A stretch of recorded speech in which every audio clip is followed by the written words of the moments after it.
সকাল সকাল চা না খাইলে কিন্তু মাইন্ড ফ্রি হয় না, তাই সকাল সকাল বসাই দিলাম লাল চা, আর তার সাথে দিয়েছি আদা আর এলাচ। আর তারপরে দেখো চাটা বানানো হয়ে গেল। চাটা এখন আমি 2টা কাপে ঢালে নিচ্ছি। একটা হলো আমার শাশুড়ি মার, আরেকটা হচ্ছে আমার। তো তাকে এবার দিয়ে আসবো, আর আমিও চাটা খাইয়ে নেবো, তাহলে মাইন্ড ফ্রি হয়ে যাবে। তারপরে তো রান্নার পালা সকালবেলা। তো আজকে কী কী রানবো সকালে সেটা আমি তোমাদের দেখাচ্ছি। 2 কাপে চা ঢালা হয়ে গেল, তারপরে বসিয়ে দিলাম ভাতও কিন্তু ফুটে উঠছে। দেখো কত বড় হাঁড়িতে ভাত বসাইছি। আমাকে বাড়ি এখন অনেক লোক, তার জন্য আমি অনেক বড় হাঁড়িতে ভাত বসাইছি। তারপরে কপি কুচাই নিছি, পাতাকপি। আর এখনের সিজনে তো পাতাকপি রান্না করলে ঘরে থাকা যায় না, তার জন্য আমি একটু লবণ দিয়ে সেদ্ধ করে নিচ্ছি, তারপরেই কপিটা ভাজবো।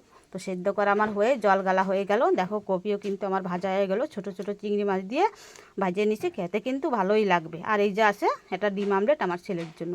তারপরে আছে আবার উস্তা ভাজা। তারপরের পর্বে কিন্তু আরও আছে বন্ধুরা, সেটাও তোমাদের দেখাবো, এখানেই কিন্তু শেষ না। তা তোমরা দেখো, উস্তাটাও আমার ভাজা হয়ে গেল। তারপরে ছোটো মাছ ছিল ঘরে, সেটাও আমি এই যে রান্না করে নিচ্ছি, পুরো খোলা দেওয়ার মতো।